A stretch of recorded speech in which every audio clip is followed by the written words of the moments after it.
Students अस्सलाम वालेकुम, welcome to all of you.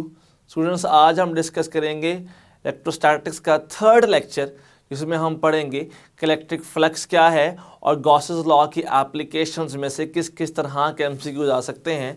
आपने इन एप्लीकेशंस को सी में बहुत डिटेल से पढ़ा होता है, लेकिन आज आप इनको पढ़ेंगे अपने एमसीक्यूज की तर्ज में। तो चलिए हम चलते हैं लाइट बोर्ड की तरफ। स्टूडेंट्स हम स्टार्ट करेंगे इलेक्ट्रिक फ्लक्स से और साथ ही हम चलेंगे गॉसेस लॉ और उसकी एप्लीकेशंस की तरफ। तो चलिए हम स्टार्ट करते हैं। अगर इलेक्ट्रिक फ्लक्स की बात की जाए तो ये बात हमें जनरल कही जा सकती है कि electric flux is basically number of electric field lines, number of electric field lines किसके लिहाज से, जो पास कर रही हो यूनिट एरिया में से, passing through unit area, those are called electric flux. अब अगर फर्दर बात की जाए तो याद रखिएगा कि फ्लक्स को हम शो करते हैं फाई से। फाई असल में फ्लक्स का सिंबल है, लेकिन क्योंकि ये इलेक्ट्रिक फ्लक्स है तो फिर यहाँ पर फाई ई आ जाता है, that stands for electric. Phi E is equal to, students यहाँ पे आ जाएगा E dot A. E is electric field intensity and A is the vector area.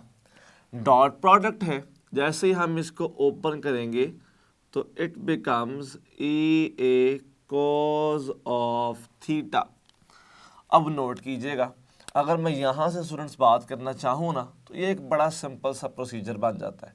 जैसे कि फ़र्ज़ कीजिए अगर हमारे पास ये एक यूनिट एरिया है, दिस इज़ यूनिट एरिया, इसको मैं सिंपल ए कह रहा हूँ, और लाइंस मूव कर रही हैं towards this area something like this, और this is electric field intensity E। अब अगर देखा जाए तो जो इंटेंसिटी और जो एरिया का एंगल बनता है, डेट एंगल इज 90 डिग्री। तो फिर हमें क्या यहाँ पे 90 पुट करना चाहिए? स्टूडेंट्स बिल्कुल भी नहीं, क्योंकि देखिए यहाँ पर जो ए है वो वेक्टर एरिया है, एरिया नहीं है। This thing is called surface area, जबकि जो हमारे पास फार्मूला में गिवन है that is vector area. Vector area एक ऐसा वेक्टर है जिसकी मैग्नीट्यूड तो एरिया के बराबर हो, लेकिन उसकी डायरेक्शन इस एरिया के ऊपर नॉर्मल एंगल 90 पर ड्रॉ की जाती है। Like if this is the board then this is vector area on it, क्योंकि इसका एंगल 90 बन रहा होगा। If this is the board, अगर ये बोर्ड इस तरह से है तो इस पर ये हमारे पास वेक्टर एरिया ड्रॉ होगा जिसका एंगल 90 बन रहा है।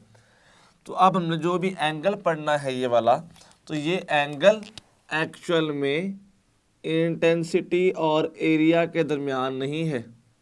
This angle is actually between electric field intensity and vector area.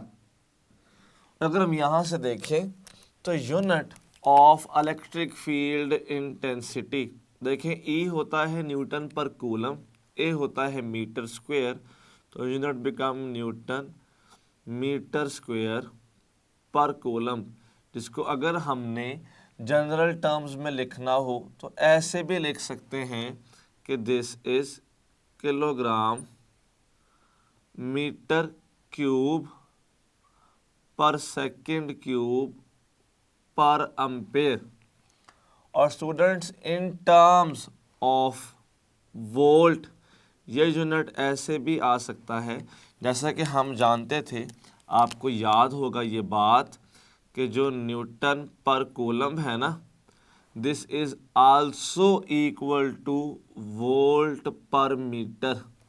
अगर मैं इसकी जगह पे वोल्ट पर मीटर पुट करूं तो Newton metre square per coulomb can become volt meter, क्योंकि पर मीटर 1 मीटर से कट जाएगा, बाकी बच गया सिर्फ metre. So volt metre is also unit of electric flux. और ज़रा नोट कीजिएगा, क्योंकि ये एक डॉट प्रोडक्ट था, तो इसीलिए electric flux is actually a scalar quantity. अब हम बात करते हैं कि मैक्सिमम और मिनिमम फ्लक्स कैसे हो सकता है।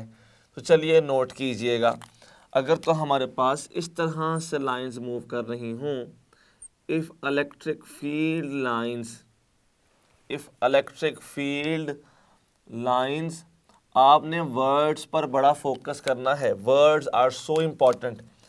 अगर तो electric field lines surface area के ऊपर परपेंडिकुलर हों, if electric field lines are perpendicular on surface area, जबकि if electric field lines are parallel to vector area, parallel to vector area, normal to surface area, दोनों का मतलब same है, दोनों situation बिल्कुल सेम क्रिएट कर रहे हैं। तो फिर इस केस में जो फ्लक्स होगा वो मैक्सिमम होगा, क्योंकि flux is equal to E A cos angle between electric field intensity and vector area is 0 degree, cos 0 actually becomes 1, तो हम कहते हैं कि दिस इज मैक्सिमम फ्लक्स। अगर यहीं से देखा जाए तो मिनिमम कैसे हो सकता है, इफ इलेक्ट्रिक फील्ड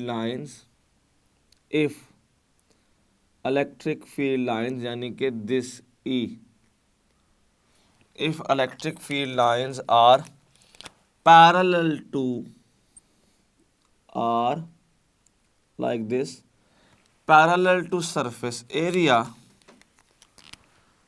जबकि perpendicular to vector area, note कीजिएगा, if flux is perpendicular to vector area, तो फिर एंगल 90 आएगा, cos 90 0 होता है, so flux will be minimum. तो पूछा जा सकता है which conditions are true for maximum flux. तो मैक्सिमम फ्लक्स के लिए दो बातें सच हैं, एक कि इंटेंसिटी परपेंडिकुलर हो सरफेस एरिया के, सेकंड बात कि इंटेंसिटी पैरेलल हो वेक्टर एरिया के।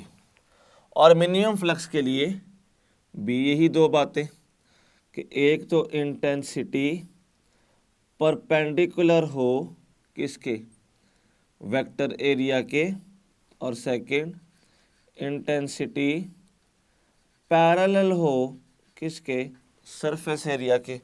ऑपोजिट केस है हमारे पास यहाँ पे, तो हमारा फ्लक्स मैक्सिमम से ट्रांसफ़र कर देगा मिनिमम की तरफ। नोट कीजिएगा, मैक्सिमम फ्लक्स इज ई ए, इसका मतलब ये हुआ कि मैं इस फार्मूला को कुछ ऐसे भी लिख सकता हूँ कि flux is equal to maximum flux cos of theta, क्योंकि देखें ना ई ए तो मैक्सिमम फ्लक्स था, तो मैंने इसी फार्मूला को इस फॉर्म में लिख लिया। अब अगर मैं इसके केसेस ड्रॉ करना चाहूँ तो ज़रा नोट कीजिएगा, केसेस हम कैसे कैसे ड्रॉ कर सकते हैं। फर्स्ट केस हम ड्रॉ कर सकते हैं जब एंगल 0 हो, if angle is 0 degree. Second case draw हो सकता है जब एंगल 30 डिग्री हो, if angle is 30 degree. Third case draw हो सकता है जब एंगल 45 डिग्री हो। फोर्थ केस ड्रॉ हो सकता है जब एंगल 60 डिग्री हो, और फिफ्थ केस ड्रॉ हो सकता है जब एंगल 90 डिग्री हो। अब ज़रा नोट कीजिएगा, हमें पता लग गया कि फ्लक्स की डिपेंडेंस तीन चीज़ों पर है, एक इलेक्ट्रिक फील्ड इंटेंसिटी, एक दूसरा एरिया, और तीसरा एंगल। एंगल पर डिपेंडेंस कैसे है, वो हम सारा कुछ यहाँ पे देख लेंगे। अगर 0 डिग्री ये बात करें तो cos 0 तो 1 होता है। If cos 0 is 1, so flux is equal to maximum flux which is equal to EA. If angle is 30 तो cos 30 होता है √3/2. So flux is equal to √3/2 maximum flux. और अगर हम यहाँ से देखें ना, so we can also write it as flux is equal to 0.866 times of maximum flux, जिसका बेसिकली मतलब है 86.6% ऑफ मैक्सिमम फ्लक्स। अगर तो हम बात करते हैं 45 डिग्री पे, तो यही फॉर्म कुछ ऐसी बन जाती है कि cos 45 is 1/√2, so this becomes phi maximum by √2. We can also write it as flux is equal to 0.707 times of maximum flux, जो हमें दे सकता है 70.7% of maximum flux. Now cos 60.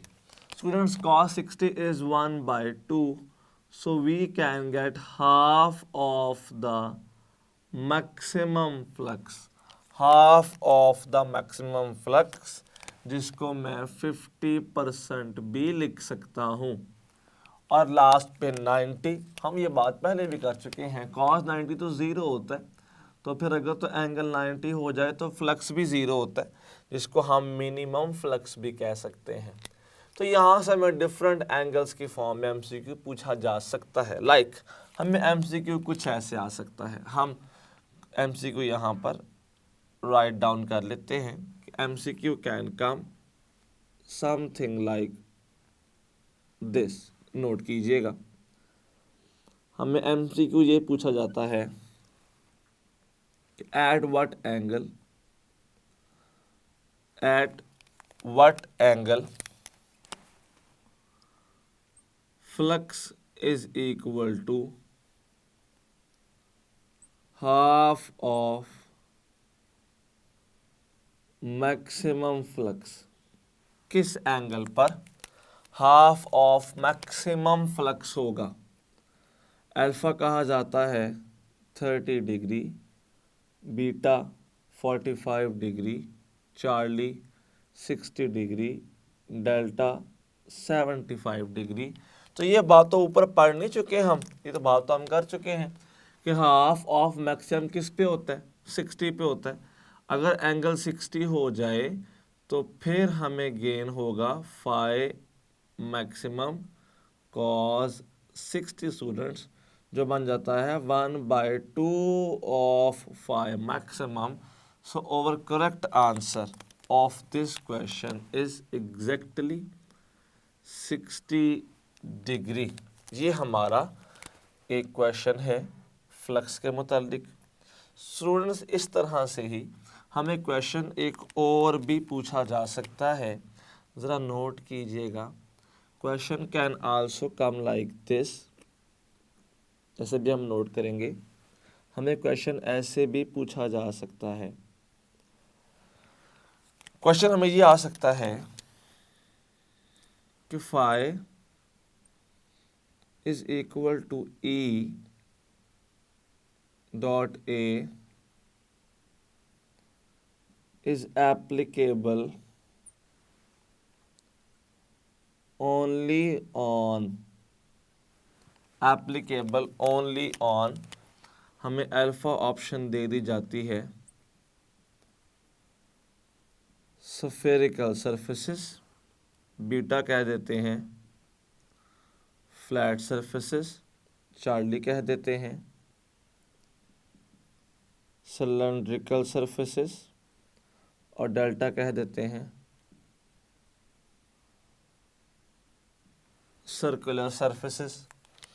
अब सिंपल एक चीज़ नोट कीजिएगा, हमेशा ई डॉट ए की जब आप बात करेंगे ना, तो ई डॉट ए में जो ए है वो वेक्टर एरिया है।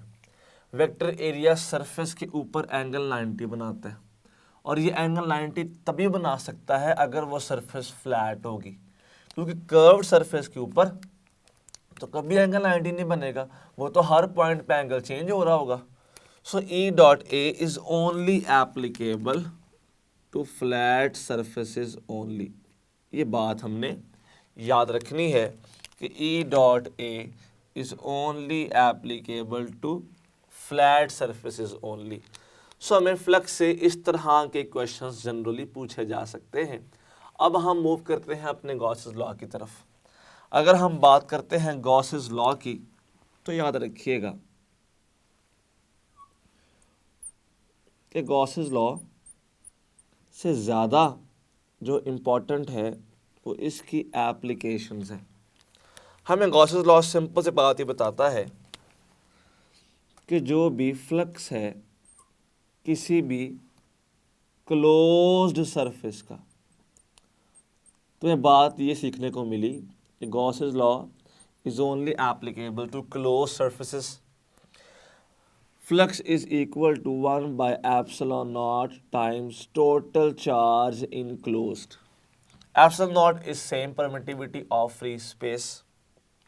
देखें क्लोज सरफेसेस के ऊपर जहाँ पे E डॉट ए का फार्मूला फेल हो जाता है, जहाँ पर रैंडम शेप मिल जाए या जहाँ पर हमें स्फेरिकल शेप्स मिल जाए, जहाँ पर E dot A proper apply नहीं हो पाता या हमें इसको अप्लाई करने के लिए बहुत ज़्यादा मॉडिफाई करना पड़ता है, उसके लिए बहुत इजी है कि हमने इसको मॉडिफाई करके क्या बना लिया, गॉसेस लॉ। गॉसेस लॉ कहता है कि एवरी क्लोज सरफेस के ऊपर जो फ्लक्स होगा, जो उसमें से लाइंस पास कर रही हैं किसी भी चार्ज की, that is equal to charge times 1 by epsilon naught. अब देखते हैं कि इस लॉ के मुताबिक हम कौन कौन सी शेप्स को प्रॉपरली स्टडी कर सकते हैं। तो चलिए फिर हम स्टार्ट करते हैं अपनी शेप्स की तरफ कि इसकी एप्लीकेशंस बेसिकली हैं क्या। सबसे पहली बात जो हमारी फर्स्ट एप्लीकेशन है, that is a charged sphere. हमारे पास एक स्फीयर है जिसकी आउटर सरफेस पर हमने चार्ज दे दिया है और हमने उसके सेंट्रल पॉइंट पर इलेक्ट्रिक फ्लक्स कैलकुलेट करना है और देखना है कि इंटेंसिटी है कि नहीं है। Students, this is a charge sphere आ गया है। अगर हम यहाँ से देखें तो हमने इसके आउटर सरफेस सारा चार्ज दिया हुआ है।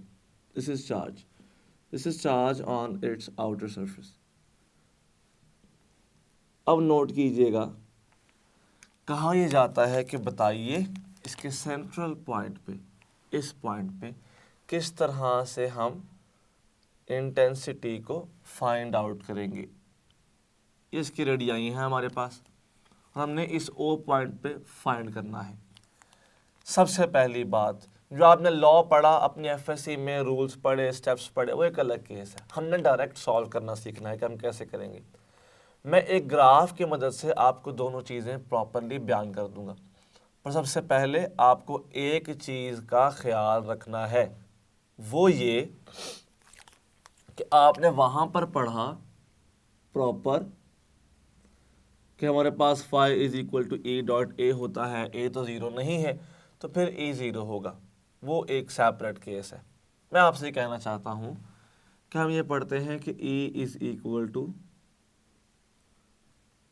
Delta V by delta r. उम्मीद है कि ये आपको याद होगा। This is the formula of potential gradient. असल में ना हमसे इस तरफ से थोड़ी सी बात करना चाहता है, हमें ये बताना चाहता है कि इंटेंसिटी वहीं पर होगी जहां पर पोटेंशियल डिफरेंस होगा।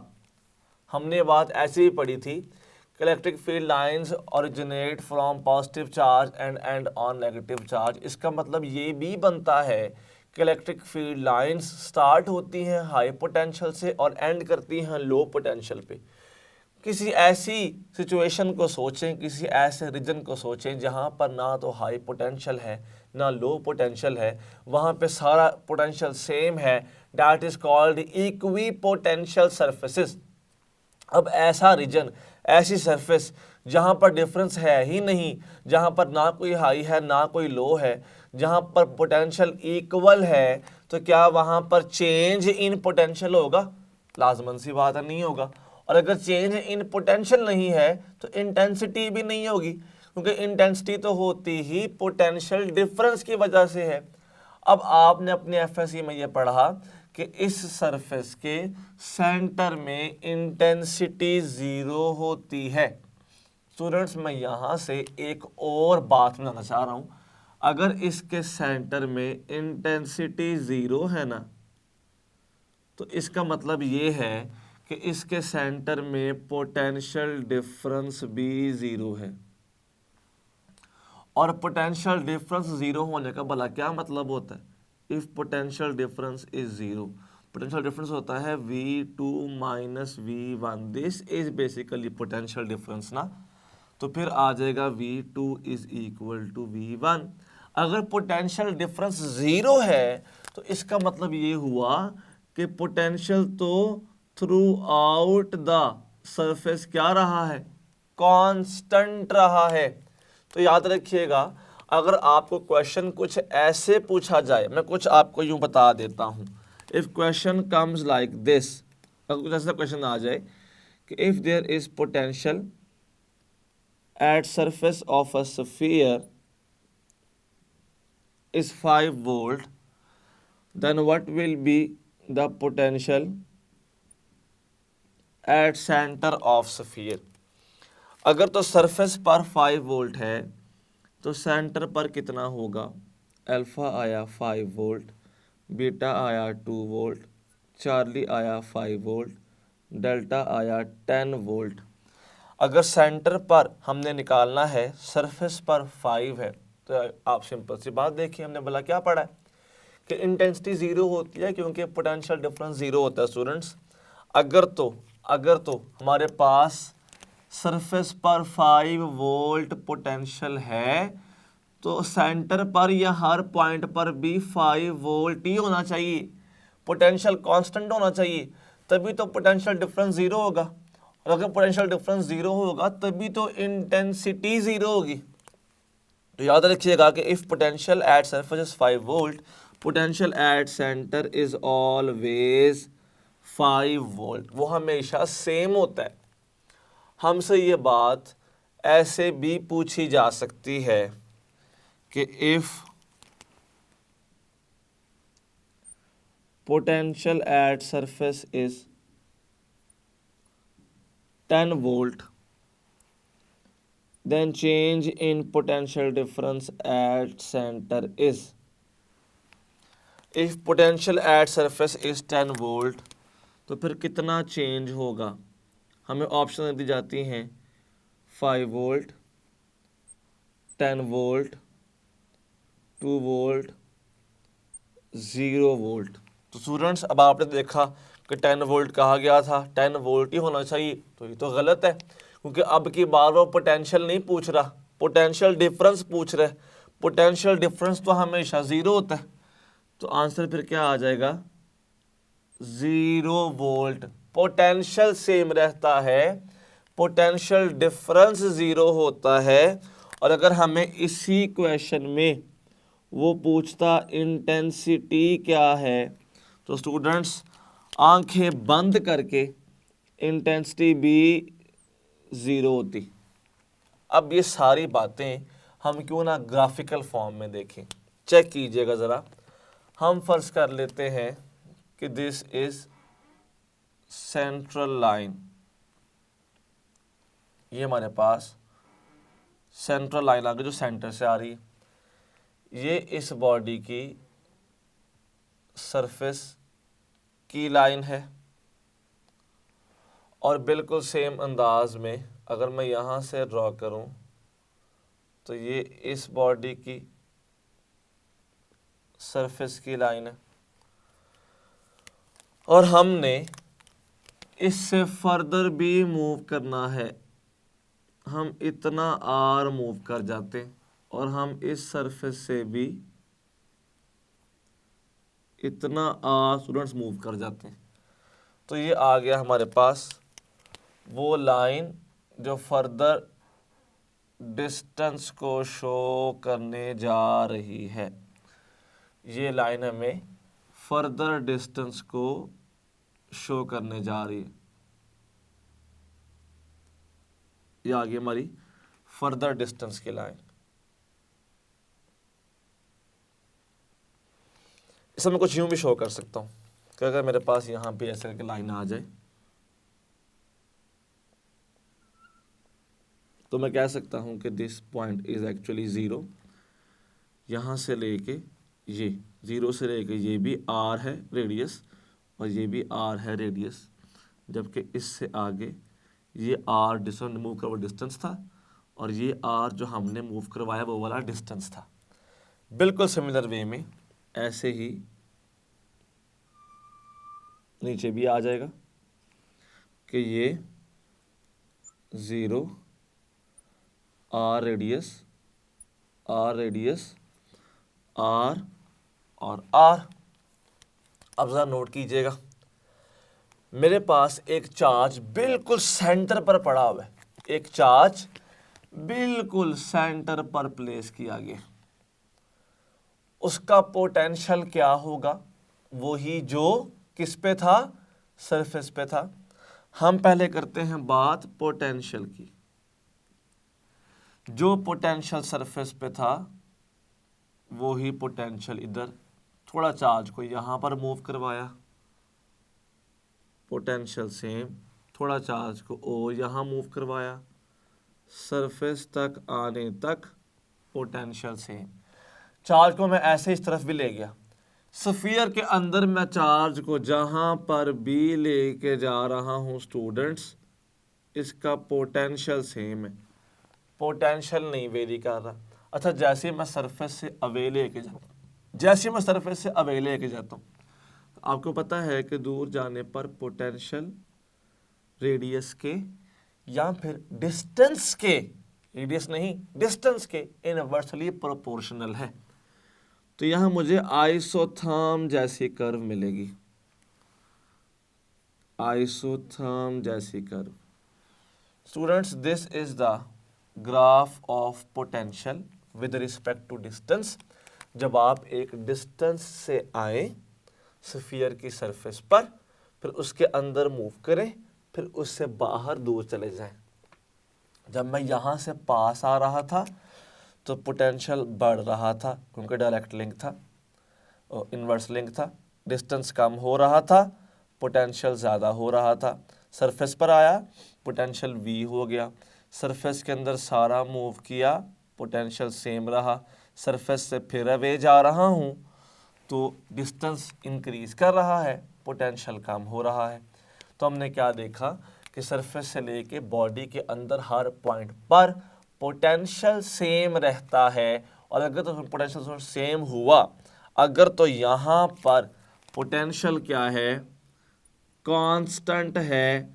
तो पोटेंशियल के कांस्टेंट होने का मतलब ही ये है कि चेंज इन पोटेंशियल क्या है? 0 है।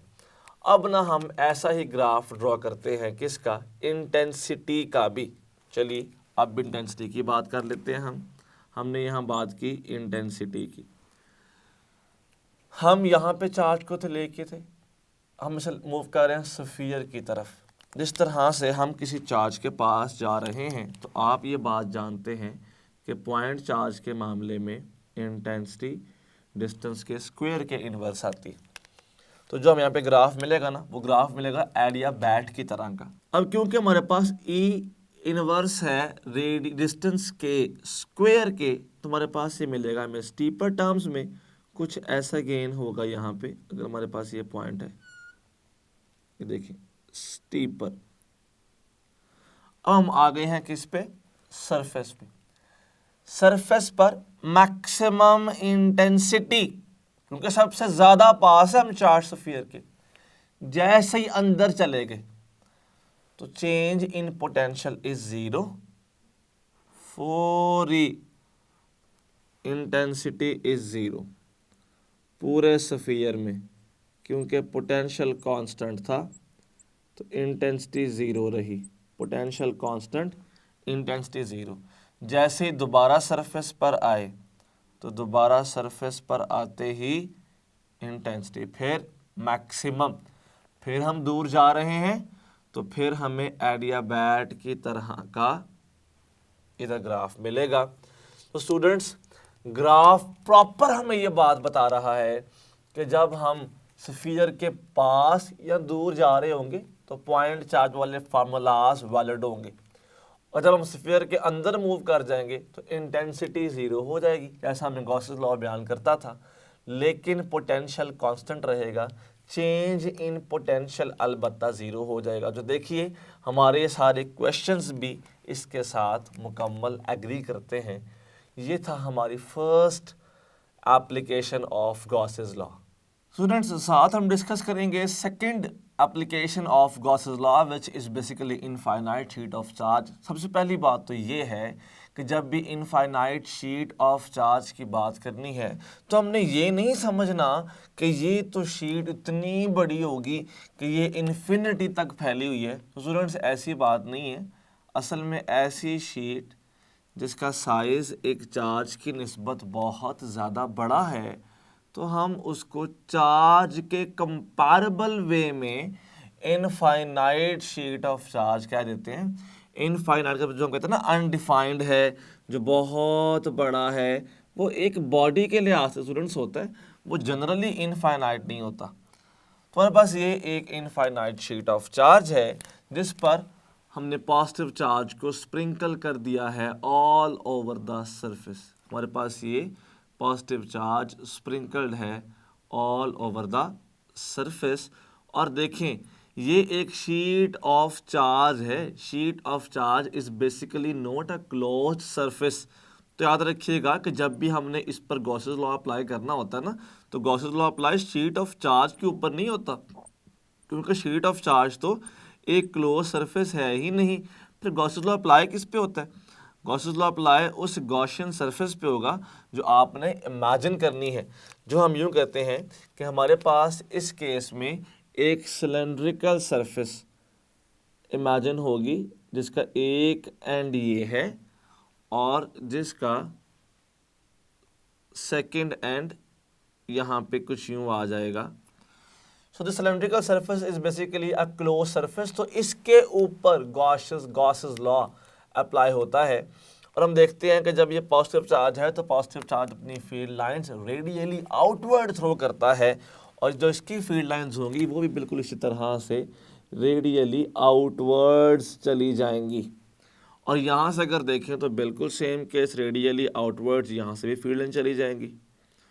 और हमने देखा कि क्योंकि यहाँ पर चार्ज इस पूरी शीट पर फैल जाता है, और आपको याद होगा कि हमने ये बात ना पहले भी की थी कि जब भी हम किसी बॉडी पर चार्ज देते हैं तो वो चार्ज उसकी आउटर सरफेस पर खुद को फौरन यूनिफॉर्मली डिस्ट्रीब्यूट कर लेता है। वो बिल्कुल सेम केस यहाँ पर भी हो रहा है। अगर मैं यहाँ पर देखूँ तो नोट कीजिएगा कि लाइंस और यहाँ पर जो इसका वेक्टर एरिया होगा एंगल ज़ीरो है, तो फ्लक्स ई ए होना चाहिए। और अगर इधर देखूँ तो लाइंस और वेक्टर एरिया फ्लक्स एंगल फिर ज़ीरो है, तो फ्लक्स को ई ए होना चाहिए। टोटल फ्लक्स तो 2EA हो जाएगा।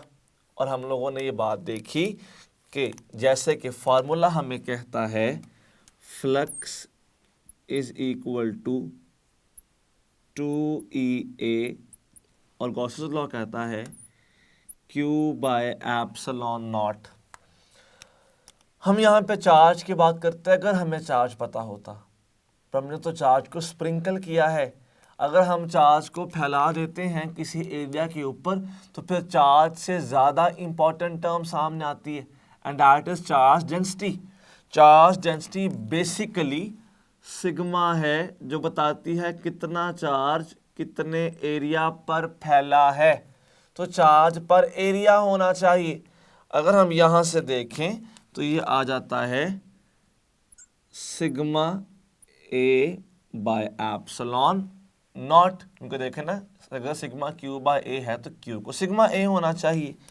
स्टूडेंट्स, यहाँ पर ये ए इस ए के साथ कट जाएगा, और जो इंटेंसिटी का फार्मूला निकलेगा for infinite sheet of charge वो आएगा sigma by two epsilon not, और वेक्टर फॉर्म है तो फिर साथ आर डायरेक्शन भी उसकी इन्वॉल्व होगी।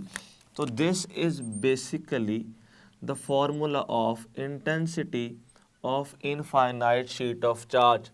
हमें यहाँ से एक बड़ा सिंपल सा एमसीक्यू पूछा जा सकता है, जो कि मुझे उम्मीद है कि आप बहुत इजीली सॉल्व भी कर लेंगे। एमसीक्यू हमसे ये पूछा गया कि इंटेंसिटी ऑफ इनफाइनाइट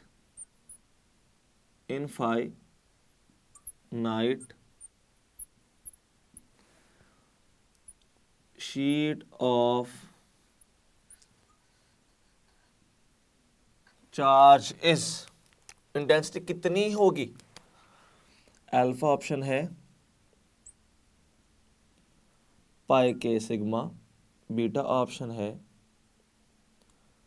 2 पाई के सिग्मा, चार्ली ऑप्शन है 4 पाई के सिग्मा, और डेल्टा ऑप्शन है 8 पाई के सिग्मा। अब यहाँ बच्चे बड़े कंफ्यूज हो जाते हैं कि सर आपने तो हमें इस टर्म में पढ़ाया है, पूछ उसने कैसे लिया है, इसे हम कैसे सॉल्व करेंगे। एक सिंपल सा बताऊँ की पॉइंट और आप पूरी बात समझ जाएंगे। हम इस बात को जानते हैं कि जो के होता है ना, वो 1/4 पाई एप्सिलॉन नॉट होता है। इसका मतलब ये हुआ कि जो एप्सिलॉन नॉट है ना, ये 1/4 पाई के है। सिर्फ इसकी आप वैल्यू पुट कर दीजिए तो ये बन जाता है इंटेंसिटी इज इक्वल टू, मैं इसको बिल्कुल स्केलर फॉर्म में कर रहा हूँ, सिग्मा बाय 2 1/4 पाई के।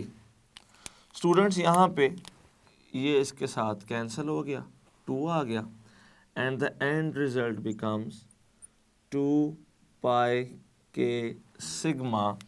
So the correct answer out of all these options is actually beta. तो देखें, ऐसा नहीं कि हमने एक ही रवायती फार्मूला याद कर लेना और वही हमारा आंसर होगा। वो हमें इस तरह से के कूलम्स कांस्टेंट की टर्म्स में भी पूछ सकता है। अब हम आगे चलते हैं हमारी थर्ड एप्लीकेशन की तरफ कि वो क्या है। तो थर्ड एप्लीकेशन हमारी है basically parallel charged plates, parallel charged plates। Students अगर हम यहाँ पर बात करें तो हम बात कर रहे हैं ऐसी प्लेट्स की जो आपस में पैरेलल हैं, कुछ इस तरह से, and they are charged as well, parallel as well as charged। अब मेरे पास ये आ गई हैं 2 प्लेट्स। स्टूडेंट्स इस पर है positive charge on this plate, जबकि negative charge on this plate.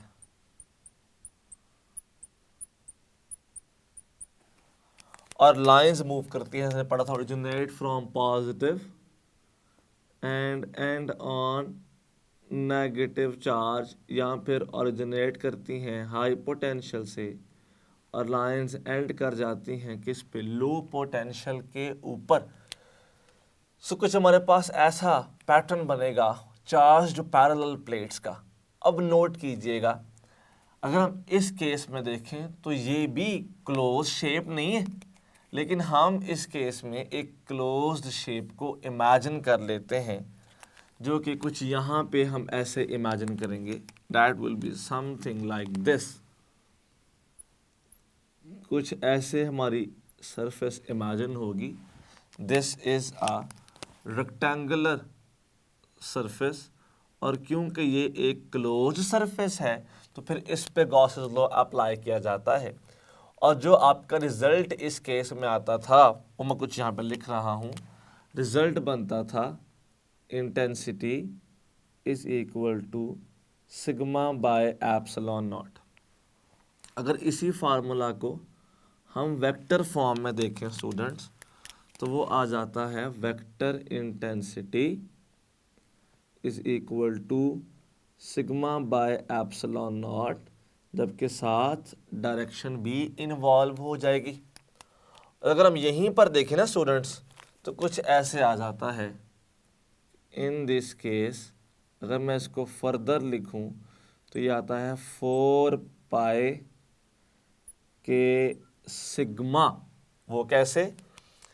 Epsilon not था 1/4 पाई के, वो ऊपर जाएगा तो स्टूडेंट्स इट विल बिकम 4 पाई के सिग्मा। आप एक चीज़ नोट कर रहे हैं, जब मेरे पास एक प्लेट थी ना, जब मेरे पास एक शीट थी तो 2 पाई के सिग्मा था। जब मैंने 2 शीट्स ले ली और वो आमने सामने आ गई और रेज या इलेक्ट्रिक फील्ड लाइंस मूव करना शुरू हो गई from one plate to another, तो आपने नोट किया कि इलेक्ट्रिक इंटेंसिटी भी डबल हो गई। जैसे ही नंबर ऑफ प्लेट्स 1 से 2 हुई, इलेक्ट्रिक फील्ड इंटेंसिटी भी 2 टाइम्स हो गई। 2 पाई के सिग्मा से 4 पाई के सिग्मा पर इंटेंसिटी चली गई। अगर मैं यहाँ से देखूँ ना, तो आपकी बुक में 2-3 बातें बड़ी इंपॉर्टेंट बताता है वो।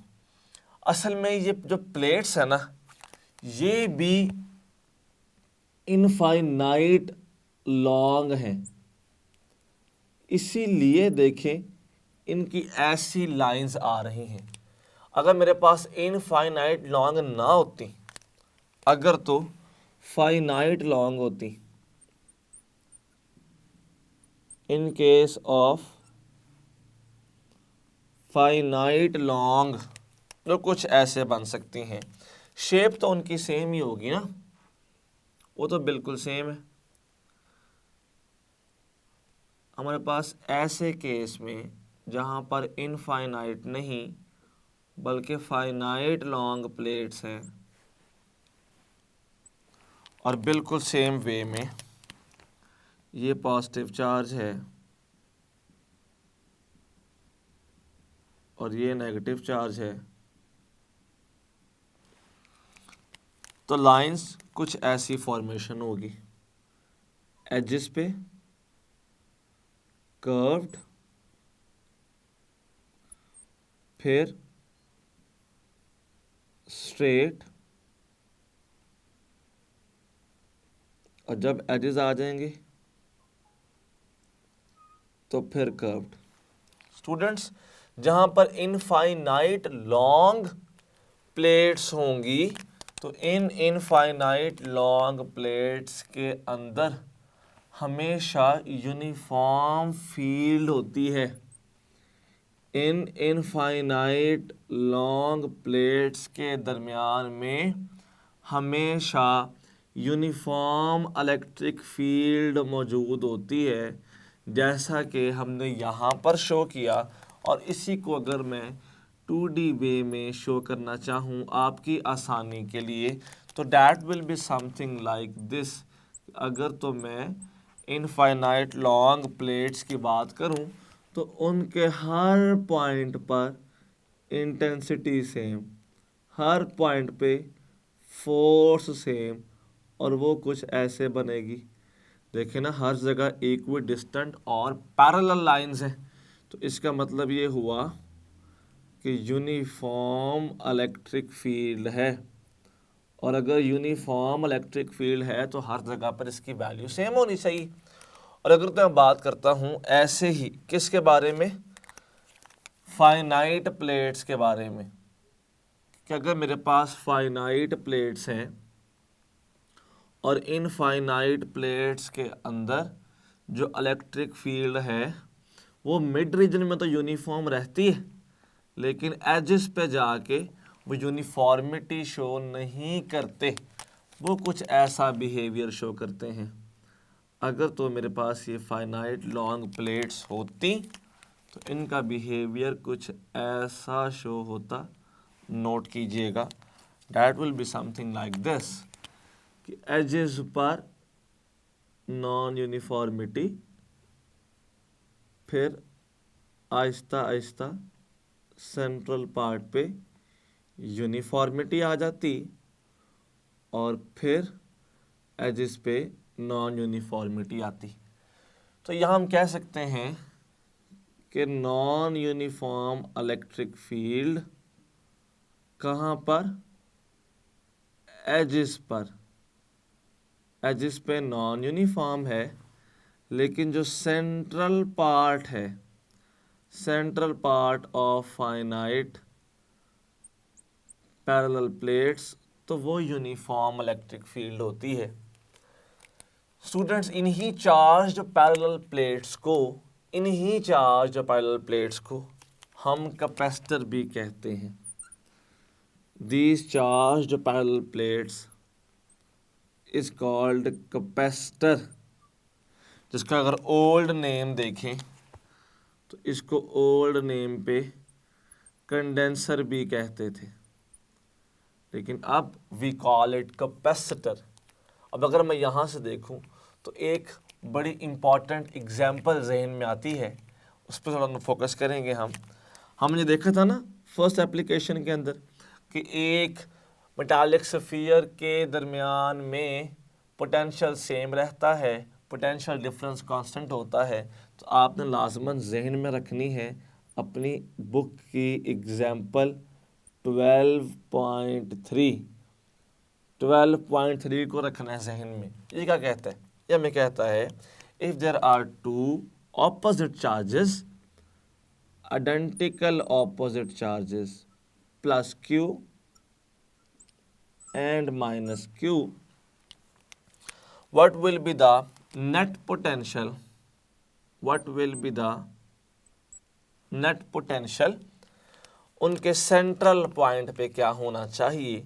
तो ज़रा नोट कीजिएगा, हमें साथ ही ऑप्शंस दे दी गई, 0 वोल्ट, 1 वोल्ट, 2 वोल्ट और 3 volt. A, B, this is C option and delta is 3 volt. हमने इसको सॉल्व कैसे करना है प्रॉपर नोट कीजिएगा। इस पॉइंट पे जो इस चार्ज का पोटेंशियल है डैट इज, हमने नेट निकालना है ना, तो दोनों का काउंट करेंगे, पॉजिटिव भी नेगेटिव भी। जो पोटेंशियल पॉजिटिव का है that is K plus Q by R, जो नेगेटिव का है that is K minus Q by R. Minus Q क्यों? मैंने आपको लास्ट लेक्चर में भी बताया था कि पोटेंशियल के अंदर नेचर ऑफ चार्ज काउंट होती है। तो ये आ जाएगा K Q by R minus K Q by R is equal to 0। तो the correct option out of all these is alpha. यही क्वेश्चन वो आपसे ऐसे भी पूछ सकता था, यूं ना कहता, वो आपसे ये भी कह सकता था कि if there are two charges of +10 and -10, तो फिर सेंट्रल पॉइंट पे पोटेंशियल क्या होगा? स्टूडेंट्स, चार्जेस सिमिलर हैं, ऑपोजिट है, ये भी 0 होगा। तो वो आपको मैग्नीट्यूड दे भी सकता है, नहीं भी दे सकता, पर आपने याद रखना है कि net potential at centre it will always be 0, वो हमेशा 0 ही होना चाहिए। स्टूडेंट्स, आज हमने डिस्कस किया कि इलेक्ट्रिक फ्लक्स की एंगल डिपेंडेंस किस तरह से डिफरेंट एंगल्स पर चेंज होती है, और हमने आज चेक किया कि किस तरह से डिफरेंट एप्लीकेशंस हमें डिफरेंट कॉन्सेप्ट देती हैं इंटेंसिटी के बारे में, और हमने इनमें से बहुत सी नई चीज़ें भी सीखी। उम्मीद है कि आपको सब समझ आ गया होगा, लेकिन फिर भी किसी इशू की सूरत में काइंडली कमेंट कीजिएगा ताकि हम आपको मुकम्मल तौर पर रहनुमाई फराहम कर सकें। अपना ख्याल रखिएगा। शुक्रिया।